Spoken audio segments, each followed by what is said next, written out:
the front of. Oh, recording has started. All right. As the front of packages get released for 4.0, you'll be able to install them before we're done with adding the -- pre tag, and it'll pull in the IPython beta, since we'll have to do the IPython staple last. But yeah, that's the gist of what I've been doing. Okay, I was also at SciPy. It was my first SciPy, so that was exciting for me. How did it go? Went really well. I met a lot of people. I gave a talk on the stuff that I've been doing with Jupyter Hub, and that went really well. And we also had an impromptu BOF on Jupyter Hub, or Jupyter and Education, and we set up a mailing list for that. How many people at the BOF? There was like 40 or 50 people there. There was a lot of people there. So good. Yeah. Did you all attend? Yeah. And anybody who's at the meeting at that BOF? You guys are muted, by the way. You guys are muted. Okay. We saw your hands. I was at the BOF Your hands aren't muted. Okay. Good. Yeah, so I definitely think that would be a good thing to have again next year, something like that. But we've also, in the interim, had this mailing list or Google group set up, and a lot of people have joined that, and there's already some good discussions going on there about stuff. I also worked on NBGrader during the sprints, and it is very, very, very close to being ready to release, so that will happen soon, maybe today, we'll see. Windows.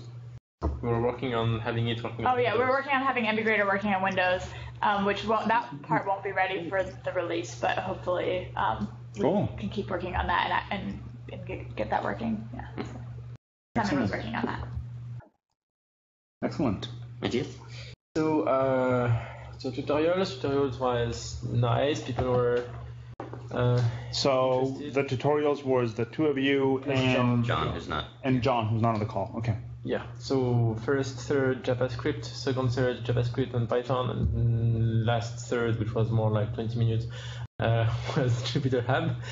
It was nice. People were interested. We had questions after.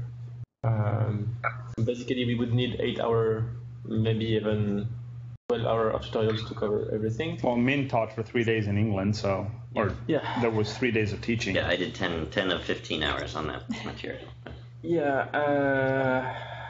And talk on real time. People were also interested, and I had a question after, like, when do we finally have real time? So yeah, should try to push that forward. We also had with Thomas and Nathaniel the discussion on data collection for users. People were also interested.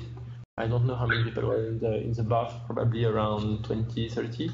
Like everyone has his idea, and it's specifically use case they want to fulfill, of course. From actually library authors that want to collect globally which version of software are used, and even more specific usage on cluster and everything, where sysadmin wants to disable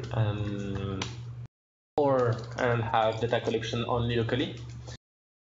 So yeah, we will try to get first draft something that we can release pretty soon. We have a Google group to discuss about that. We've been already working on a repository on Nathaniel GitHub account. So it's not an organization yet. And try to get a minimum viable product in less than 2 months, so that we can start integrating it into libraries, and also trying to figure out all the legal stuff around the message we show users, try to know where it could be hosted, and we need to talk to Kyle about that. And it's moving forward quite fast. Okay. Otherwise, we had a discussion in Continuum Office about Transfer Notebook, and we are pushing forward the Transfer Notebook repository. So rewriting mostly from zero. Since the day of the meeting, it's moving forward faster. Like we start to have review and more pull requests. And we'll try to see this week how fast we can have that. Okay. I presume Chris will probably update us a little bit more on that as well. Jason and Sylvan, and I don't see them in the call. Are they on Gitter? They've been hopping in and out, so they might be having some connection issues or office space issues or something along those lines. Okay. Yeah, I'm here on the phone. I'm working on trying to figure out how to get video. Okay, but you're on the phone. Okay, that's good. That's Jason's voice, right? Yep, this is Jason. Okay, good. At least you can hear us. Yeah, at least from here, the phone sounds a lot better than it did when we tried it last time. One good thing of using this system is the audio quality in this room is very, very good. And by the way, congratulations to be on the steering council, Jason. Thanks. And I was mostly in doing kind of background stuff, the communications, the press releases, all that was time consuming. And I've been also doing kind of contract and background work. So that's typically my role these days. Mm-hmm. So hopefully things that have some use for the project, but that are visible in the long run. But yeah, we see you a lot more on the mailing list. Yes, I have tried also to be more active in that regard. Mm-hmm. We can go next to Chris since his face is biggest on our screen. For some reason, your face is very big on the screen right now, Chris. So okay, then I guess I'll go first. Right. So a bit of echoing just what Matthias said. So I was in town, not necessarily for SciPy, but for the meeting that we had on Thursday nights, where we discussed Phosphor Notebook and just the general direction of where we want to take the UI. I think that the UI for the Jupyter project as a whole, not necessarily just the notebook. I think that was very, very productive. We had a really good meeting. Put a lot of stuff on the whiteboards. Have a big Google Doc out there about the things we want to accomplish. But I think we're all in general agreement about the way forward and where we want to be as a project. So that is good. We are well on our way, as Matthias said, of rewriting the notebook front end infrastructure, all in TypeScript and based on Phosphor. Have lots of pull requests out there. That's moving along very fast. To that end, I'm going to introduce a new person on my team who's joined the meeting today. His name's Dave Wilmer. He joins us from London. So he started last week, so this is his first IPython meeting. He is actually working on a Qt console-like thing for the notebook for the front end, all based on JavaScript and Phosphor. So we have some resources on that now. Steve is taking the charge on the actual notebook front end stuff. And I'm trying to keep up with their pull requests and their feedback for API improvements to Phosphor. So that kind of covers my team. Dave can say hi and maybe introduce himself. Yeah, certainly we'll do that in a minute. So Chris, I had some questions since obviously that was a complicated meeting last week with a lot of people. Is your sense that kind of the plan for getting the components of the UI over the next couple of months is going to give us something where after 4.0, Thomas is leading the charge on getting us a 4.0 out quickly. That this will give us something that basically in a few months will give us something in front of users that give us user functionality that is roughly equivalent with what we have now or what we will have with 4.0. In front of users quickly, and that then gives precisely the developers the platform that we need, because ultimately this is so that we can start cranking out new developer functionality to start implementing new features quickly. Do you have a sense that this is not going to be sort of a tar pit for you guys now that you've actually started writing code? Sorry, could you elaborate on the last sentence there? That you just stated? You say that you guys have started actually writing code, and so I'm wondering, do you get a sense that it actually is going to move forward quickly enough that we're not going into a tar pit? Yes, I do. I think one of the things that we agreed on, kind of in the general direction in that meeting, is that we want to have maybe a core set of 4 components that we ship as standard for the package initially, along with the proper modular plugin interfaces and hooks so that the developer community can actually start extending this platform. I think I used the term like let's be the Atom of data analytics and try to build that type of community and that type of platform.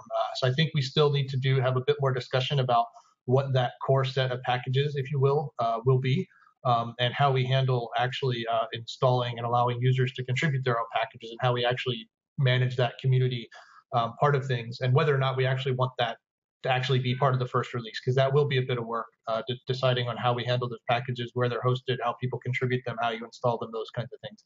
But once we settle on the actual core set of plugins or packages or components, if you will, that we include in this environment, and exposing them in a way such that they can be replaced or improved by the community if desired. So let's say we decide to just ship CodeMirror in the beginning because that's what people want to use. It should be easy enough for a user to take the initiative and say, no, I'd rather use my own code editor, for example, like Ace, or maybe if Microsoft comes out and actually open sources their Monaco editor, like it should be easy enough for us or the community to go in there and swap that out with something different. So we need to decide on what those core packages will be, but in addition to that, we need to decide how we expose the interfaces to those packages such that they can be configured or swapped out if necessary.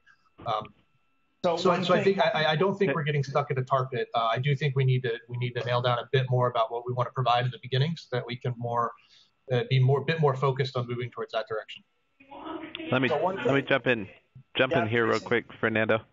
Yes. I was just going to say there's been enough exploratory code written to give some indication that development should go pretty quickly. We already have rendering for the notebook. We already have a CodeMirror cell. Steven's been working on the kernel infrastructure to be able to communicate back to the back end, and that's going really rapidly. So, not promising anything in the next few days type of thing, but Sure. but I mean, progress is going forward pretty quickly. So I think one thing that would be very useful would be to draw the boundaries of what the notebook MVP would be, so that we know where the goalposts are. My guess it's the current notebook. We want to go exactly to what the current notebook is, and then swap to stop spending developer resource on the current notebook, except bug fixes and backports. But Yeah, but having, at some point it would be good, it doesn't have to be today, but at some point it would be good to have a rough list of, okay, these are the basic features of what the notebook does, X and Y and Z. For example, it doesn't do multi-cell highlighting, it doesn't do this and that, so that we don't end up with a kind of a feature creep race of what is kind of the desiderata for this new thing, because we're trying to do a swap here, and we don't want to have. I remember when we had the mythical IPython 1.0 effort that for a long time kept us in this parallel systems battle, and I don't want to end up. We don't have time to have the ground opening up between us and our legs stretching forever. So we want to manage the swap really efficiently and quickly. So having a short target list of, you guys are trying to do this. And even if it has a few rough edges, I think if it's clear that it'll give you a platform where the users can do the basic tasks well enough that it doesn't sacrifice key functionality, and that the platform will actually allow improvements to come much faster, and the recovery path will be quick enough, then it's okay. If it comes out in September or October or whatever, and then a few months later it's again much better, then that recovery, I would much rather have that recovery than drag on forever waiting on hypothetical features. I think that Kyle might want next week to catch up on that. He's been working with John on using web components and Shadow DOM to get something similar that can be used also in Atom and in Seed, and he has some input on how he would like the modularity to be. Okay. So it's something that we might want to think on also, probably in a separate meeting. Okay. And he had a long discussion with the Brians, which is like Brian, just disagree with himself about that. So yeah. Not today, not right now, but basically in the next, I would say 2 to 4 weeks, as this effort begins to kind of take shape, rounding down. Okay, now that the prototypes are taking shape, now that the repos are beginning to become more concrete, then saying, okay, this is what the list of what the MVP is going to look like. So that people can have a sense of when the release is ready would be great. The other question to think about is whether do we want to like what's our deployment story for this environment? Do we want to build on top of Electron, or do we just say, no, it runs in a browser and like you download? 100% has to run in the browser, yeah. But Yeah. So you just and then what are the browsers that we support? Is it do we just trunk versions of IE, Firefox, and Chrome? Is that what we're in Safari? Like, is that what we're saying? Currently, we only support reasonably current Safari, Chrome, and Firefox. Okay, so web components don't run on Firefox right now, so that rules that out. But there's polyfills and. Sorry, what was that, Matthias? Even with polyfill? Well, I guess if you want to accept the cost of the polyfill, that's not the Polymer is not a cheap polyfill for browsers that don't support native web components. So that's something we can discuss later on. I think we should explore the cost of the polyfill in the timeline for support. I think it probably is worth it to explore. It's definitely worth it to at least explore web components and kind of what it looks like. Sure. And essentially see how slow it is on Firefox with a polyfill, and try to see what we can find out about how long it will be slow on Firefox. Yeah. And then the second thing is, so since we're always just saying like we're running in a browser, do we just ignore Electron for now and don't worry about that potential of packaging up as a native distribution, and just say no, just like you start the whatever server and you point your browser at it? Does anybody have experience with Electron? Yeah, what you did? I would say let's do one thing at a time. We've been running against the local browser up until now. Let's swap things one at a time. My suggestion would be let's target the browser the way we've been doing it for now. I understand that these kind of pseudo-native apps that effectively wrap web technologies in a local container. Will is here, and Will is using Electron, right? I realize that, and I appreciate that. But because we're swapping so many things, I just would like to say let's swap one thing. We're doing a huge amount of swapping. Let's just keep this one thing at a time. Let's swap only this. But I mean, as far as I can tell, you can target, when you're writing TypeScript, you can target ES6. So it should be just for most components, just a matter of recompiling for ES6, and then it should work on Atom. Yes, I am totally aware of that. I just know it's more things to worry about. Let's keep it. And it also changes the way that you write packages, because you have access to a much richer API when you're developing an Electron, when dealing with the native system, that you don't have access to when we're writing something that we assume runs in a browser. And so it will change the way that we code, and that's all. That's the only reason I'm bringing it up. I think we shouldn't assume at Electron. I mean, it should definitely work in the browser. So we have to go with the most restrictive set of requirements there. Yeah, if the primary issue is that Electron allows us to do more things, if ignoring the browser lets us to do more things, that's something that's not even worth looking at, right? Because we do want to be able to do Electron things, but we don't ever want to stop doing browser things. Yep. Yeah, the browser I think is definitely going to be in play for us for a very long time. Yeah, so keeping an eye on, if not finishing, but keeping an eye on making things in terms of the packaging and stuff, being able to even if we don't finish doing it, but in terms of how we are putting it together, making it at least keeping the goal of being able to distribute this JavaScript for an Electron app as part of how we structure it, but assuming Electron is something that we'll never do. I think Will is trying to speak. I saw him. Yeah, this is something that Kyle and I have talked about quite a bit, and definitely making sure that that we have a standard set of components that run everywhere, including in Atom, in the browser, and a standalone Electron app is a huge, huge advantage. It means that there are just so many different use cases that we can target really effectively and with not really any substantial overhead. Yeah. And actually, I wanted to bring back to continue looping to make sure that we hit everybody, because we were starting to drift back into like deep technical discussions, and we were trying to make a point to make sure that these meetings don't do that. So I wanted to actually. So Will, why don't you give your 3-minute report? Sure. So I was actually at a friend's wedding at the end of last week and over the weekend, so I couldn't make it out to SciPy, but I heard that was great. So what I've been working on is basically figuring out what the changes to the completion reply message need to be in order to support rich information about the completions. So things like the types of the objects that you're completing with, and function signatures, and even things like the live values of those objects. So you can really see exactly what's going on while you're writing your code without having to poke around too much.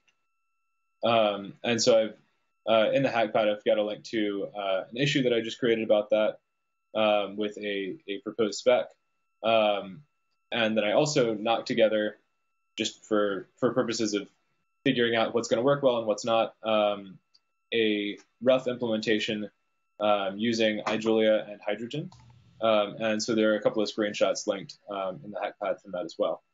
I think it's going to be a really, really big improvement, actually. A couple quick notes on that. Could you ping the mailing list to make sure that Andrew Gibiansky from Haskell is in the loop on this, and also to see if the F# people, I would look at the repo for the F# kernel, and maybe ping the people from F#, because the F# people had a lot of very sophisticated, what do they call it, IntelliSense style completion work, and they were fairly active early on the completion machinery, so they may be interested in this kind of stuff. And they may have some input, and they may want to participate, since you're digging deep into the completion machinery. Early on, when we did that work, Min and I thought a lot about it, and we actually backed off a little bit from making the message spec on that and those messages richer, because we basically said, we're not going to implement more of that right now. We don't have time to dig deeper into it, and since we're not going to actually implement more, let's just keep it simple until somebody has the bandwidth to actually do it. Since you're doing it, it's great, because you're actually going to implement the machinery. So we didn't want to fluff up the message machinery too much if we weren't going to actually put the UI on top of it. But F# and Haskell both had a lot of thought into it. So make sure you ping Andrew Gibiansky and the F# people. Cool, will do. And actually, you guys had left a convenient little stub in the message spec for metadata of like stuff the front end may want to display. And so that's like potentially a place to do it. It was our opening. Yeah, it was a bit of our opening to that, but initially we had thought about making it much, much richer, but we weren't sure exactly in what direction, and we figured, let's just back out of it. But you're actually doing it now, so those are the two other languages that we remember having had a lot of thought on, and also talk to the Julia guys. Yep, for sure. And a quick question about that. Will, are you designing this? Are you thinking about this in a way that it could also be reused, the same type of completion machinery for like text buffers, like regular text editors, so we can ride atop the same type of mechanism? Yeah, no. So this is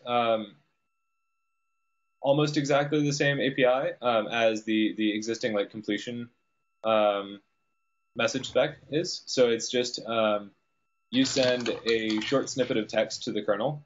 And the kernel replies with like some possible matches, so it should be like very flexible across any platforms. How do you seed the kernel with the the total document, I guess, if you will, on which it's completing? Like if it's outside the context of a notebook.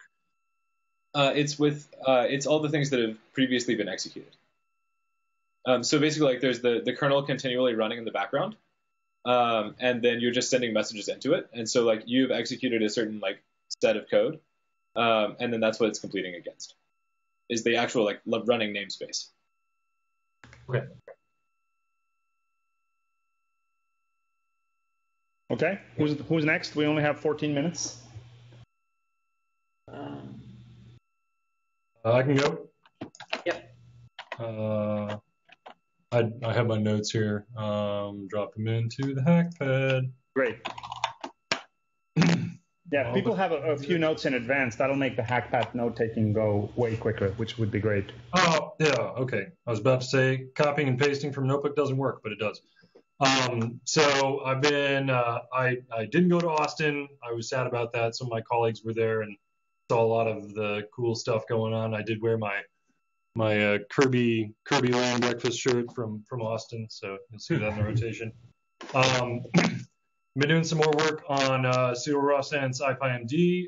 It's basically ready to go. I actually mistakenly pushed a version of the README from that project up and found a few extra pieces of metadata, but now there's basically a markdown native format that can store everything that people would usually want to store in a notebook.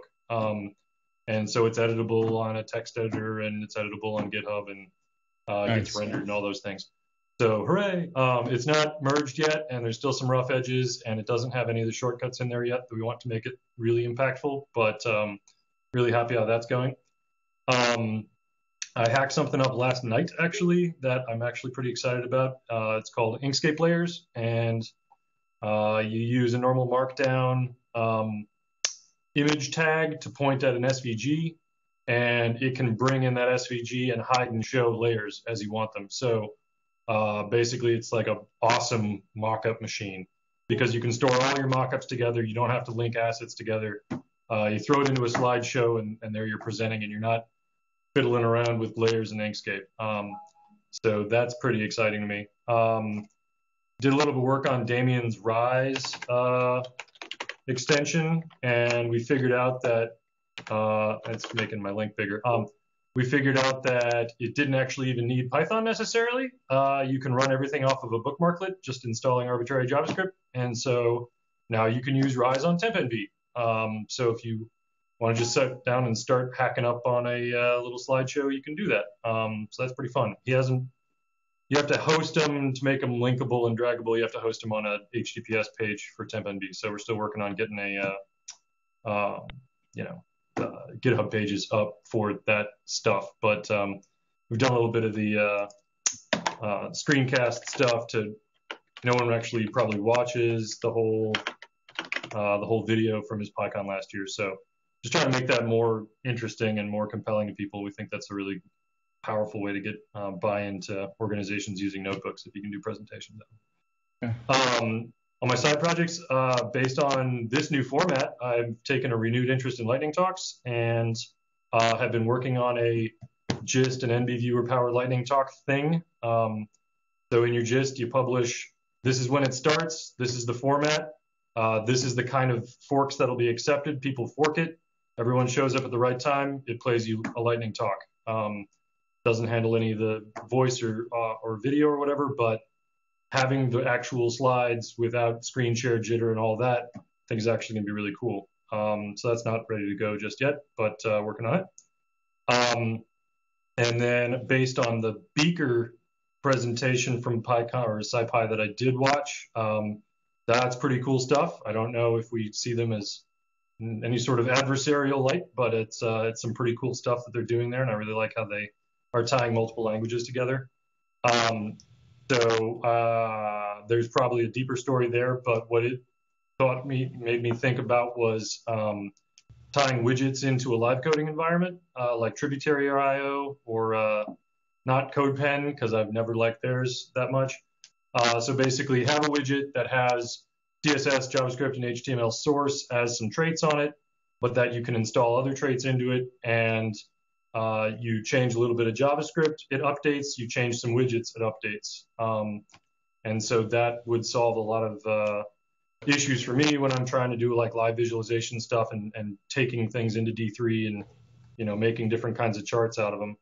So that is pretty good. There's also, I found, a very little Bower implementation for Python.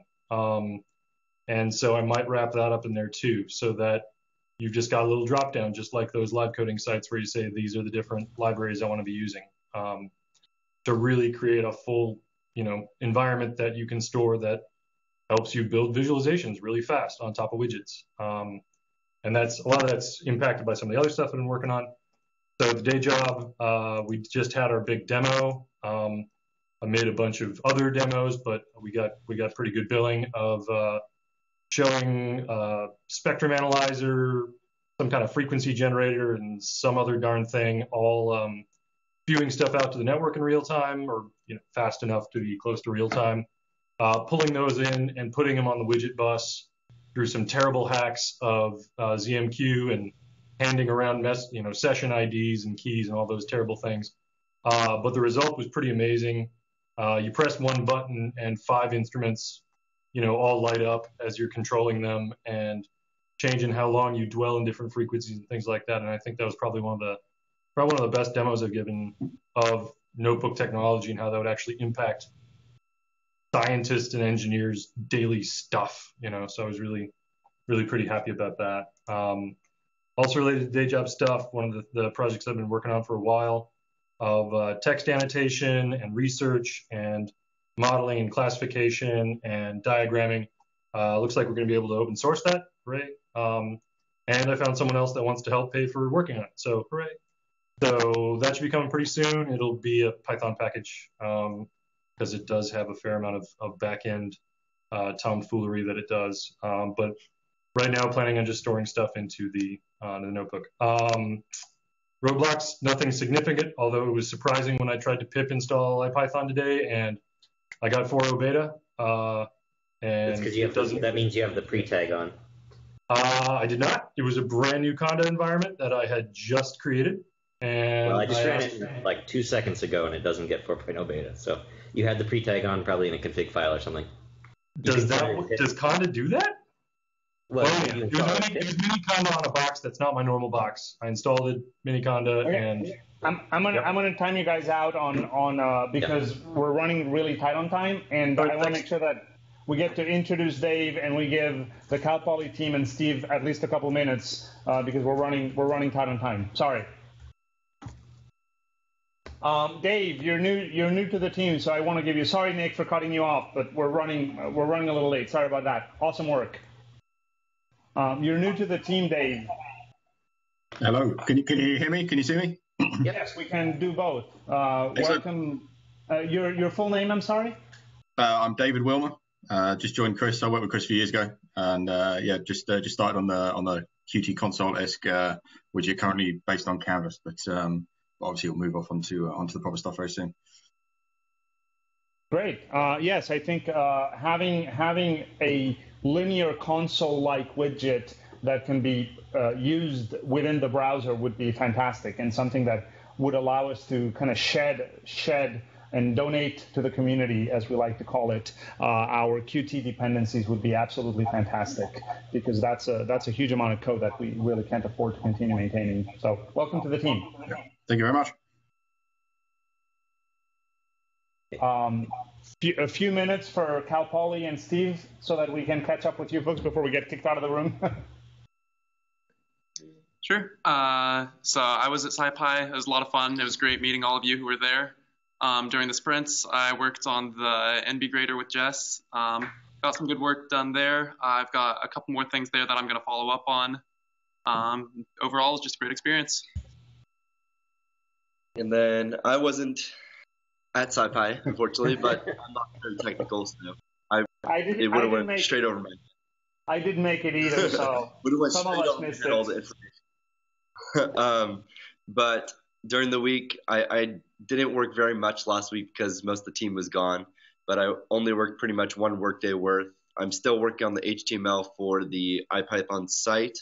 I still want to get the content for the Jupyter site so I can start designing that, see how that can come up. I'm doing refinements to the design of the IPython site, make it less big. A lot of people said that it was big. And whatever you guys want me to design, just post on GitHub and I'll get it back to you as soon as possible. And that's pretty much I do want to thank you for your work on design, because at the conference, from what I hear, the T-shirts, the stickers, all of your design work had a huge impact, and that actually has a lot of value, and because it actually spreads the message, and it was on people's laptops and being worn on their chests and whatnot. So thank you. That work was fantastic. So even though you didn't go, your work went. Your work went. You were not there, but we said that we might put you in contact with some people from Matplotlib who are redesigning color scheme and everything. Okay. We'll probably sync with Brian at some point. And so awesome work. Yeah, thank you. All right. So I was at SciPy. It was great meeting all of you guys. So last week I mostly worked. I guess I didn't really actually do that much work. I was trying to get NBGrader to work on Windows, which is fun and exciting. Exciting. Yes, exciting. All right. Other than that, I'm going back to working on. I guess what I'm going to be changing to like an ND array viewer. So it pretty much looks at an array of n dimensions and then allows you to view it, and then should get me deeper into the phosphorus sort of stuff, hopefully. And yeah, that's about it. Great. Yep, got all you have. No problem. No, great. Steve, you got the last word. You have 3 minutes. All right. Hello, everybody. It was great to meet most of you last week. I've been working on converting everything that says .js in the notebook repository to .ts and cleaning it up. We got kernel.ts merged a couple of days ago, and there's an open PR for session, and I've got a backlog of local PRs for some other components as well. So we're hard charging to get those things converted and cleaned up. That's about it. Alrighty, we've got about 1 minute left. So I just want to add, since John and Kyle aren't here, I'm sure they'll talk about this next week, but John and Kyle put together, as a proof of concept of some of this like small package stuff for Electron and elsewhere, put together kind of a proof of concept of just the display area as a package that can be reused in a browser context or an Electron context. And they put that together in about a day, and we're having a pretty good experience with new tools and relying on ES6 and that kind of stuff. Wasn't it using web component? Yes, and they were using web components. So yeah, it doesn't work on Firefox, was saying Chris. With a polyfill, yeah. Yeah. Okay. Firefox actually has a bunch of the web component stuff available, but under flags right now. Yeah. But repeat that, but under what? Under flags, like prefix flags. Yeah, so I imagine we won't have to wait too long before that's an okay thing to rely on, given the browser release cycles. Yeah, it's been under the flag for 6 version now. Yeah, that means it's going to be even sooner. 6 versions sooner. All right, great. All right. Thanks. Okay, everyone. Bye, everyone. Thanks, folks. We'll be in touch on the list and etc. Thank you. Bye, everyone. The recordings will be up online in an hour or two.